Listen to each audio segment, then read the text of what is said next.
Welcome to history by genius channel. हमारा इस time का टॉपिक जो है वो है 1857 की क्रांति के प्रभाव। ये टॉपिक भारत की विभिन्न यूनिवर्सिटीज़ के डिग्री और पोस्ट ग्रेजुएट क्लासेस के साथ साथ कॉम्पिटिटिव एग्ज़ाम्स यानी कि प्रतियोगी परीक्षाओं के लिए भी काफ़ी महत्वपूर्ण है। तो यहाँ हम बात करेंगे कि इसके प्रभाव क्या पड़े। बेशक यह विद्रोह जो है असफल रहा था अपने उद्देश्यों की प्राप्ति में, फिर भी इसने भारतीय इतिहास पर गहरे प्रभाव डाले। इसके साथ ही भारतीय इतिहास के एक युग का अंत तथा दूसरे का आरंभ माना जाता है। तो इसका पहला महत्वपूर्ण प्रभाव जो पड़ा वो था and of the rule of east India company, यानी कि ईस्ट इंडिया कंपनी के शासन का अंत। तो 1757 ईस्वी में प्लासी की लड़ाई में विजय प्राप्त करने के बाद से ईस्ट इंडिया कंपनी का राज्य जो है वो भारत से आरंभ हुआ, परंतु इस विद्रोह ने इस शासन का अंत कर दिया। इस विद्रोह के लिए कंपनी के भ्रष्ट शासन को उत्तरदायी ठहराया गया। कंपनी के अधिकारियों ने इंग्लैंड की सरकार के इस निर्णय पर रोष प्रकट करते हुए कहा कि भारत में कंपनी ने उस समय राज्य की स्थापना की थी जब अमेरिका में इंग्लैंड अपने महत्वपूर्ण उपनिवेश खो रहा था। जॉन स्टुअर्ट मिल ने इस निर्णय के विरुद्ध मुकदमा भी दायर किया, परंतु सब व्यर्थ रहा। दूसरा, India came under the crown. Bharat पर इंग्लैंड का सीधा शासन आरंभ हुआ।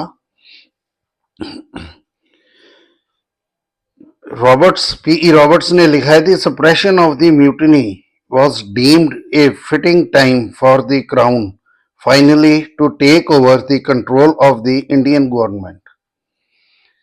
महारानी विक्टोरिया ने 1 नवंबर 1858 ईस्वी को अपने घोषणा पत्र में इसकी पुष्टि कर दी। इसके बाद उसे गवर्नर जनरल के स्थान पर वायसराय की नई उपाधि दी गई, क्योंकि वो इंग्लैंड के सम्राट या महारानी का प्रतिनिधि था। भारत का शासन चलाने के लिए इंग्लैंड में secretary of state for India यानी कि भारत सचिव की नियुक्ति की गई। उसकी सहायता के लिए 15 सदस्यों की एक काउंसिल बनाई गई। Sir HS. कनिंघम इस परिवर्तन को वास्तविक नहीं बल्कि रस्मी मानते हैं, क्योंकि इससे पहले भी ब्रिटिश संसद भारतीय प्रशासन पर बोर्ड ऑफ कंट्रोल के द्वारा निर्णय रख रहा था। इसके बाद है end of the Mughal empire, Mughal वंश का अंत। वैसे तो औरंगजेब की मृत्यु के बाद से ही मुगल राज्य का विघटन आरंभ हो गया था तथा मुगल सम्राट की स्थिति नाम मात्र की ही रह गई थी, परंतु इस विद्रोह का नेतृत्व करने के अपराध में मुगल सम्राट बहादुर शाह जफर को आजीवन कारावास का दंड देकर रंगून भेज दिया गया। इसके साथ ही मुगल सम्राट की पदवी भी समाप्त कर दी गई। इस प्रकार मुगल साम्राज्य, जिसकी स्थापना 1526 ईस्वी में बाबर ने की थी, उसका भी अंत हो गया। आगे है एंड ऑफ द पेशवाशिप। मराठों का अंतिम पेशवा बाजीराव द्वितीय था। उसके दत्तक पुत्र नाना साहिब ने क्रांतिकारियों का साथ दिया था। तो कानपुर में पराजित होने के बाद वो नेपाल की ओर भाग गया तथा वहीं किसी स्थान पर उसकी मृत्यु हो गई। उसकी मृत्यु के बाद पेशवा का पद अपने आप ही समाप्त हो गया। आगे इंडियन काउंसिल्स एक्ट 1861 ईस्वी। 1861 ईस्वी का इंडियन काउंसिल्स एक्ट भी 1857 ईस्वी के विद्रोह का ही एक महत्वपूर्ण परिणाम था। विद्रोह के बाद अंग्रेजों ने अनुभव किया कि भारत की वैधानिक परिषद में भारतीयों को शामिल ना किए जाने के कारण अंग्रेजों और भारतीयों के मध्य तालमेल न बन सका। और यही बात थी जो कि सर सैयद अहमद खान ने अपने एक पैम्फलेट असबाब बगावत हिंद या causes of the revolt of 1857 में भी कहा था। तो इसलिए अंग्रेजों ने 1861 ईस्वी में इंडियन काउंसिल्स एक्ट पास कर पहली बार भारतीयों को भी विधान परिषद में प्रतिनिधित्व दिया। आगे policy towards the native states, देशी रियासतों के प्रति अंग्रेजों की नीति। तो ईस्ट इंडिया कंपनी विशेषकर लॉर्ड डलहौजी की साम्राज्यवादी नीति देशी रियासतों में रोष का एक प्रमुख कारण बनी थी, परंतु इस विकट समय में अन्य रियासतों के बहुमूल्य सहयोग ने न केवल सरकार को विद्रोह का दमन करने में ही सहायता दी, बल्कि देशी रियासतों के प्रति उसकी नीति को भी प्रभावित किया। Secretary of state Lord Stanley ने हाउस ऑफ कॉमन्स में स्पष्ट किया था कि इस नवीन घटनाक्रम से अनुभव लेते हुए सरकार को भारत में साम्राज्यवादी नीति का अनुसरण नहीं करना चाहिए। पंजाब के chief commissioner sir John Lawrence ने गवर्नर जनरल को अपनी रिपोर्ट में लिखा था कि यदि ये यानी कि सिख सरदार दिल्ली के पतन से पहले कभी भी हमारा साथ छोड़ जाते तो पंजाब का दिल्ली के साथ संपर्क ही टूट जाता। इन्होंने निश्चय ही बड़े जोश के साथ हमारे पक्ष में कार्य किया है। इसलिए सरकार ने इन सब शासकों को उनके राज्यों की सुरक्षा और उनके अधिकारों, पदों और सम्मान को मान्यता देने का आश्वासन दिया। उन्हें पुत्र गोद लेने और उन्हें उत्तराधिकारी बनाने का अधिकार दिया गया। इसके अलावा अंग्रेजों ने रियासतों के शासकों को प्रजा हितैषी कार्यों के लिए प्रेरित करना आरंभ किया। इससे धीरे धीरे रियासतों के आंतरिक मामलों में अंग्रेजों का हस्तक्षेप बढ़ने लगा। Doctor A.R. देसाई इस संदर्भ में लिखते हैं, Britain became not a foe of Indian feudalism but its defender, not only from external danger but also from the rising progressive forces within these states. आगे है reorganisation of the army. Bharat में अंग्रेजी साम्राज्य की स्थापना और इसके विस्तार में सेना का विशेष योगदान रहा था। 1857 ईस्वी के विद्रोह से पहले सेना में भारतीय सैनिकों का अनुपात अंग्रेज सैनिकों के मुकाबले 5:1 का था, परंतु विद्रोह के बाद अंग्रेजों ने सेना के इस प्रकार से पुनर्गठन की आवश्यकता अनुभव की ताकि भविष्य में सैनिक दोबारा कोई विद्रोह ना कर सकें। तो उन्होंने जो इसमें परिवर्तन किए वो इस प्रकार थे कि सेना में भारतीयों की संख्या कम करके यूरोपियन सैनिकों की संख्या में वृद्धि की गई। सेना में भारतीय व यूरोपियन सैनिकों का अनुपात 2:1 का कर दिया गया। दूसरा, अंग्रेजों ने सेना की पलटने अलग अलग जातियों, धर्मों आदि के आधार पर बांट दी। ऐसा भारतीय सैनिकों में एकता की भावना समाप्त करने के उद्देश्य से किया गया। तीसरा, सेना के महत्वपूर्ण विभाग जैसे कि तोपखाना, बारूद, शस्त्रों के भंडार आदि ये सभी अंग्रेज अधिकारियों के अधीन कर दिए गए। और चौथा, अवध, उड़ीसा व मध्य भारत के सिपाहियों ने विद्रोह में बढ़ चढ़कर भाग लिया था, इसलिए उन्हें अब बहुत कम संख्या में भर्ती किया जाने लगा। इनकी जगह अब सिखों, गोरखों और पठानों की भर्ती में वृद्धि की गई।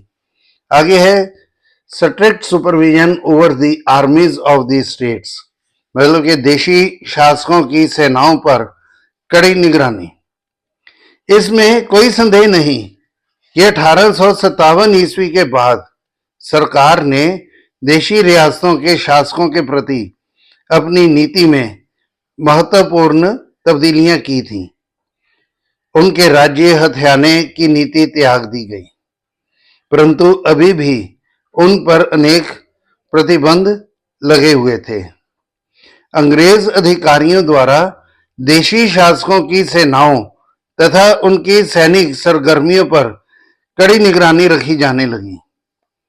वो अपनी इच्छा से अपनी सैनिक संख्या नहीं बढ़ा सकते थे, ना ही गोला बारूद या अन्य शस्त्र ही खरीद सकते थे। तो देशी रियासतों के शासक अंग्रेजों की अनुमति के बिना विदेशी सैनिक अधिकारियों की नियुक्ति भी नहीं कर सकते थे, क्योंकि उस समय अंग्रेजों को सबसे बड़ा खतरा जो था यूरोपियन सैनिक अधिकारियों में, वो सिर्फ फ्रांसीसियों से था। उन्हें अपनी सैनिक जरूरतों की पूर्ति के लिए अंग्रेजी सरकार पर निर्भर रहना पड़ता था। तो इन राज्यों की विदेश नीति भी अंग्रेजी सरकार ही तय करती थी। आगे reorganisation of the fiscal system. अब इसमें हम बात करें कि विद्रोह के उत्तर काल में भारत की वित्त प्रणाली में एक नए युग का आरंभ हुआ। विद्रोह के कारण सरकार पर 98 लाख पाउंड ऋण चढ़ गया था। इंग्लैंड के वित्त मंत्री जेम्स विल्सन की देखरेख में भारत की अर्थव्यवस्था का पुनर्गठन किया गया। उसके सुझावों पर वार्षिक बजट बनाने, 300 रुपए वार्षिक से अधिक आय वालों के लिए आयकर, जिमींदारों के लिए भूमि लगान के अलावा अन्य कर लगाने की व्यवस्था की गई। फ्री ट्रेड पॉलिसी, मतलब कि मुक्त व्यापार प्रणाली के अंतर्गत कच्चे माल, पटसन और चाय को तो बिना कर के विदेशों में भेजा जाने लगा, जबकि विदेशों से आयात पर सीमा शुल्क में कमी कर दी गई। इसके अलावा विभिन्न देशों के व्यापारियों से लाइसेंस फीस ली जाने लगी। सरकार ने अपने खर्चों में भी कटौती करने के प्रयास किए। तो इन सब प्रयत्नों के परिणाम स्वरूप सरकार 1861 ईस्वी तक आर्थिक संकट से उभरने में अवश्य ही सफल हो सकी। आगे है रीऑर्गेनाइजेशन ऑफ द पुलिस। अब पुलिस विभाग का भी इन्होंने पुनर्गठन किया। तो 1857 ईस्वी के विद्रोह से पहले पुलिस व्यवस्था काफी दोषपूर्ण थी। विद्रोह के बाद विद्रोही तत्वों पर कड़ी नजर रखने के उद्देश्य से तथा देश में शांति व्यवस्था स्थापित करने के लिए पुलिस विभाग का पुनर्गठन करने के लिए पुलिस कमीशन नियुक्त किया गया। इस कमीशन की महत्वपूर्ण सिफारिशें इस प्रकार रही। पहली, सैनिक पुलिस समाप्त कर दी जाए और प्रत्येक प्रांत में सिविल पुलिस रखी जाए। दूसरा, प्रांत का प्रबंध इंस्पेक्टर जनरल को सौंप दिया जाए। तीसरा, प्रत्येक जिले में सुपरिटेंडेंट पुलिस नियुक्त किया जाए और बड़े बड़े जिलों में उसकी सहायता के लिए सहायक सुपरिटेंडेंट पुलिस नियुक्त किए जाएं और उनके अधीन इंस्पेक्टर, हेड कांस्टेबल, सार्जेंट और कांस्टेबल लगाए जाएं। इनके अलावा प्रत्येक थाने का इंचार्ज, एक हेड कांस्टेबल तथा अनेक थानों का अध्यक्ष, मुख्य इंस्पेक्टर नियुक्त किया जाए। तो इस कमीशन की सिफारिशों के मुताबिक पुलिस विभाग का पुनर्गठन किया गया और इस विभाग के ऊंचे पद जैसे पुलिस सुपरिटेंडेंट या उससे ऊपर अधिकारियों की नियुक्ति इंग्लैंड में ही कर दी जाती थी। इन पर ज्यादातर यूरोपियन अधिकारी ही नियुक्त किए जाते थे। तो 1857 ईस्वी के बाद भारत में ब्रिटिश काल के दौरान यही व्यवस्था चलती रही। आगे रिफॉर्म्स इन जुडिशियरी, न्याय व्यवस्था में सुधार। तो विद्रोह के बाद सरकार ने न्याय व्यवस्था में भी कई सुधार किए। अब ईस्ट इंडिया कंपनी के शासनकाल के दौरान समय समय पर तो न्याय में सुधार किए ही जाते थे, जैसे कि वॉरेन हेस्टिंग्स ने किए, लॉर्ड कॉर्नवालिस ने किए, इसके बाद विलियम बेंटिक ने भी बड़े महत्वपूर्ण सुधार किए थे। तो इस दौरान स्थापित की गई सदर दीवानी तथा सदर निजामत अदालतें समाप्त कर दी गई। 1861 ईस्वी में इंडियन हाई कोर्ट्स एक्ट के अनुसार 1863 ईस्वी में बंबई, कलकत्ता तथा मद्रास में हाई कोर्ट्स की स्थापना की गई। 1866 ईस्वी में उत्तर पश्चिमी प्रांत के लिए अलग हाई कोर्ट कायम की गई और इसे बाद में इलाहाबाद के स्थान पर ले जाया गया। सारे देश में एक समान न्याय व्यवस्था लागू करने के लिए 1861 ईस्वी में सिविल कोड, फौजदारी कोड और भारतीय दंड विधान की स्थापना कर दी गई। देश में रूल ऑफ लॉ की स्थापना की गई। मुकदमों के फैसले अब जाति, धर्म या रंग के आधार पर या स्थानीय रीति रिवाजों के आधार पर नहीं किए जाते थे, परंतु यूरोपियन लोगों को भारतीयों से अभी भी बेहतर समझा जाता था।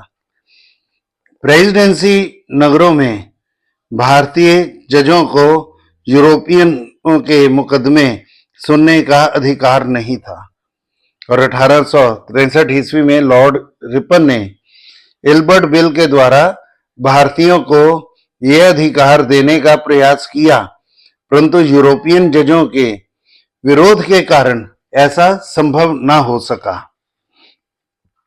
आगे है अग्रेरियन रिफॉर्म्स, कृषि संबंधी सुधार।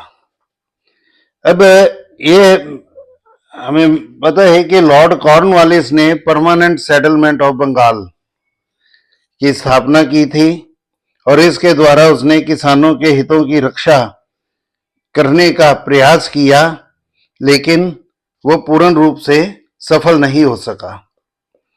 1859 ईस्वी में बंगाल रेंट एक्ट पास कर दिया गया। यह कानून बंगाल, आगरा तथा केंद्रीय प्रांतों यानी सेंट्रल प्रोविंसेस में भी लागू किया गया।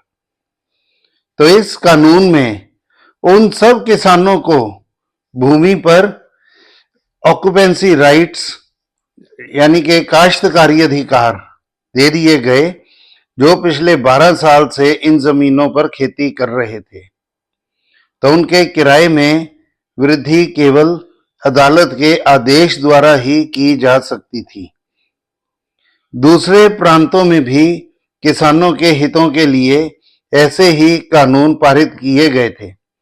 लॉर्ड कैनिंग का मुख्य उद्देश्य किसानों को अनुचित भूमि कर से राहत दिलवाना था। 1850 ईस्वी में यह ऐसा अनुभव किया गया कि असम तथा हिमालय की तलहटी चाय की खेती के लिए तथा नीलगिरी की पहाड़ियां कॉफी की खेती के लिए काफी उपयोगी हैं। तो यूरोप से बड़ी संख्या में बागवानों ने आकर चाय तथा कॉफी के बाग लगाने शुरू किए। तो इन बागान मालिकों के द्वारा अधिकृत की गई जमीन ज्यादातर बंजर थी तथा राज्य सरकार की थी। तो वेस्ट लैंड रूल यानी कि बंजर भूमि कानून पास किया गया और इन किसानों को 3000 एकड़ लगान मुक्त भूमि का अधिकार दे दिया गया। आगे इम्पैक्ट ऑन एजुकेशनल डेवलपमेंट, शिक्षा के विकास पर प्रभाव। विद्रोह से पहले 1854 ईस्वी में वुड ने एक प्रपत्र, जैसे कि वुड्स डिस्पैच कहा जाता है, उसे लागू किया गया था और उसके सुझावों के आधार पर भारत में नवीन शिक्षा नीति अपनाई गई। 1857 ईस्वी में कलकत्ता, बंबई तथा मद्रास में यूनिवर्सिटीज की स्थापना की गई। 1857 ईस्वी में विद्रोह के कारण शिक्षा के विकास की रफ्तार काफी धीमी पड़ गई थी। 1859 ईस्वी में शिक्षा के क्षेत्र में कुछ विशेष कदम उठाए गए। प्रत्येक प्रांत में एक डायरेक्टर की देखरेख में शिक्षा विभाग ने शिक्षा के प्रसार के लिए सरकारी स्कूल खोले। अंग्रेजी भाषा के साथ साथ इन स्कूलों में देशी भाषाएं भी पढ़ाई जाने लगी। प्राइवेट स्कूलों को सरकार की ओर से ग्रांट्स देने की व्यवस्था की गई। धन की कमी के कारण शिक्षा का विकास बहुत तेज गति से नहीं हो पाया, लेकिन थोड़ा बहुत इसके ऊपर प्रभाव जो है विकास की ओर वो अवश्य ही पड़ा। आगे है सामाजिक वर्गों में खाई, wedge among the social classes. अंग्रेजों की नई वाणिज्यीकरण की नीति भारतीय हितों के प्रतिकूल थी। अब अंग्रेजी नीति का मूल लक्ष्य भारत के आर्थिक स्रोतों का हर संभव ढंग से शोषण करना था। भारतीय व्यापार और उद्योग पहले ही पिछड़ चुके थे तथा कृषि भी नष्ट हो गई थी। अब अंग्रेजों ने भारत के सामाजिक वर्गों में खाई पैदा करने के प्रयास शुरू किए तथा उन वर्गों के प्रति तुष्टीकरण की नीति अपनाई जो ब्रिटिश राज्य की स्थिरता के लिए सहायक हो सकते थे। उन्होंने जमींदारों व जागीरदारों को कई विशेष अधिकार देकर कृषक वर्ग को भी आपस में बांट दिया। तो अंग्रेजों ने कृषि भूमि को खरीदने बेचने संबंधी कानून बनाकर साहूकारों को भी अपने साथ मिला लिया। आगे है non interference in the Indian rituals, भारतीय रीति रिवाजों में दखलंदाजी ना करने की नीति। 1857 ईस्वी के विद्रोह का एक कारण सरकार द्वारा भारतीय सामाजिक रीति रिवाजों में हस्तक्षेप भी माना जाता था। अब सरकार ने सामाजिक धार्मिक सुधारों में हस्तक्षेप ना करने का निश्चय किया। वह ईसाई प्रचारकों को संरक्षण देने के मामले में भी काफी सतर्क हो गई। आगे इंक्रीज्ड रेशियल बिटरनेस, जाति मन मुटाव में वृद्धि। इस विद्रोह ने भारतीयों और यूरोपियनों के संबंधों पर गहरा प्रभाव डाला और उनमें जातीय शत्रुता के बीज बो दिए। भारतीयों को अंग्रेजों द्वारा किए गए अत्याचारों पर गुस्सा था, तो अंग्रेज भी ये नहीं भूल सके कि विद्रोह के दिनों में किस प्रकार भारतीयों ने अंग्रेज पुरुषों, स्त्रियों और बच्चों को मौत के घाट उतारा था। इसके स्पष्ट प्रमाण आने वाले दिनों में देखने को मिले। महारानी विक्टोरिया ने अपने घोषणा पत्र में स्पष्ट किया था कि सारी प्रजा को समान सुरक्षा प्रदान की जाएगी। इसके अलावा सरकारी पदों पर नियुक्तियां और पदोन्नतियां भी बिना भेदभाव के की जाएंगी और योग्यता को ही मुख्य आधार माना जाएगा। परंतु ये घोषणाएं मात्र घोषणाएं ही रहीं तथा इन्हें कभी भी व्यवहारिक रूप में लागू नहीं किया जा सका। अंग्रेज अधिकारी भारतीयों को कभी भी समानता के धरातल पर मानने को तैयार नहीं थे। कलकत्ता उच्च न्यायालय के एक जज वेल्स ने विधान परिषद में कहा था कि it is insulting to place the Europeans on the same level and subject them to the same regulations as those tainted with the spirit of rebellion. Between Indians and Europeans, there could be no equality. मतलब कि भारतीयों और यूरोपियनों को समान दर्जा देना निश्चय ही अपमानजनक है। दोनों के बीच कभी समानता नहीं हो सकती। आगे है फूट डालो और राज्य करो की नीति, policy of divide eight Imperio. विद्रोह का प्रभाव हिंदू मुस्लिम संबंधों पर भी पड़ा। यद्यपि दोनों ने ही विद्रोह में सक्रिय भाग लिया था, परंतु मुसलमानों का जोश काफी बढ़कर रहा था।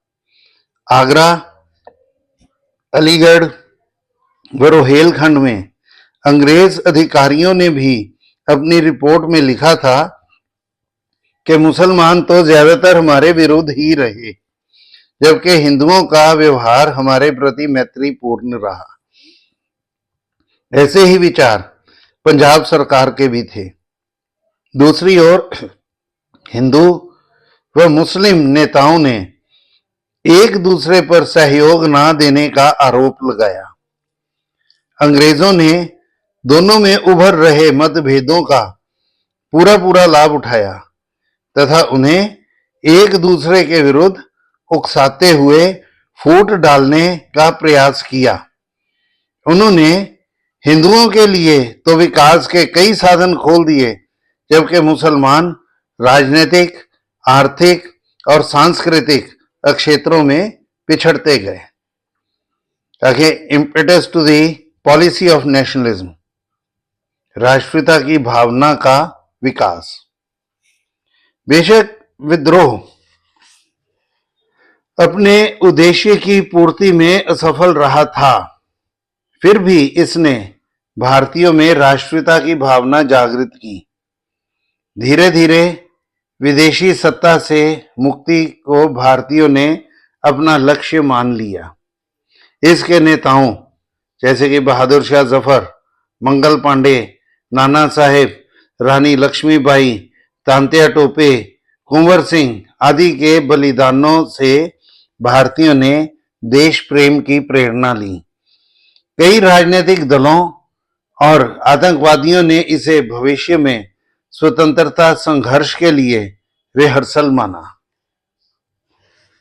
आगे है leniency towards the feudal lords. इसमें हम देखते हैं कि अनेक जागीरदारों तथा सामंतों ने अपने मान सम्मान और मर्यादा व शानो शौकत की रक्षा के लिए विद्रोह में भाग लिया था। जिन तालुकदारों तथा जागीरदारों ने विद्रोह में भाग लिया था, उनसे राज्य भक्ति के प्रण लेकर अपनी अपनी जागीरों में उन्हें दोबारा से स्थापित कर दिया गया। इस तरह उनकी मान मर्यादा बच गई। पंडित जवाहरलाल नेहरू ने कहा था कि ये लोग अपने आप को बैरन्स ऑफ अवध कहलाने में गर्व महसूस करते थे। वही ब्रिटिश साम्राज्य के स्तंभ बन गए। ये सामंतवादी तत्व साम्राज्य के कृपा पात्र बन गए। सरकार ऐसे तत्वों को कुछ रियायतें देकर फुसलाकर खुश करने में सफल हुई तथा ये साम्राज्य के हितैषी बन गए। आगे है development of political associations in India. तो 1854 ईस्वी के बाद भारत में अंग्रेजी शिक्षा का विकास काफी ज्यादा बढ़ गया था। सरकार की इस शिक्षा नीति के कारण भारत में मिडिल क्लास का जन्म हुआ। इस शिक्षित वर्ग से ही बहुत से वकील, डॉक्टर, इंजीनियर, प्रोफेसर, व्यवसायी तथा उद्योगपति आदि निकले। यह वर्ग हिंसा की नीति छोड़कर शांति की नीति तथा संवैधानिक साधनों के द्वारा भारत में परिवर्तन लाने के पक्ष में थे। इस वर्ग के प्रयासों के द्वारा 1857 ईस्वी के बाद अनेक महत्वपूर्ण राजनीतिक संस्थाओं ने जन्म लिया और उनका विकास हुआ, जैसे कि ब्रिटिश इंडिया एसोसिएशन, पूना सार्वजनिक सभा, Madras native association, Indian national Congress वगैरह वगैरह। तो इन संस्थाओं ने भारत में संवैधानिक तथा प्रशासनिक परिवर्तन लाने में शांतिपूर्ण ढंग से संघर्ष किया। तो ये था टॉपिक हमारा 1857 के प्रभावों को लेकर। तो हम अंत में ये कह सकते हैं कि इस विद्रोह ने निश्चित रूप से एक युग का अंत किया था और नए युग के बीज जो है इसमें बोए गए। प्रादेशिक विस्तार के स्थान पर, मतलब कि अंग्रेजों ने अब साम्राज्यवादी नीति की जगह पर ज्यादा ध्यान जो देना शुरू किया वो भारत के आर्थिक स्रोतों का एक्सप्लॉयटेशन था, उसका शोषण था। तो अंग्रेजों के लिए नई चुनौती उस प्रगतिशील भारत से आई जो 19वीं शताब्दी के उदारवादी अंग्रेजों तथा जॉन स्टुअर्ट मिल के दर्शन पर पला था। बहुत बहुत धन्यवाद। आपको ये टॉपिक जो है पसंद आएगा, आप इसे चैनल को सब्सक्राइब करें, लाइक करें, टॉपिक को शेयर करें और कमेंट बॉक्स में जाकर आप कमेंट भी कर सकते हैं। अगर किसी को कोई क्वेरी हो तो वो genius.history25@gmail.com पर अपनी क्वेरी जो है वो भी लिख सकता है। इसके जो क्वेश्चंस हैं इस चैप्टर के वो हमने शॉर्ट सेक्शन में दिए हैं, तो आप उसमें जाकर क्वेश्चंस भी देख सकते हैं कि यूनिवर्सिटी में किस तरह के क्वेश्चंस जो हैं वो पूछे जा सकते हैं। तो बहुत बहुत धन्यवाद।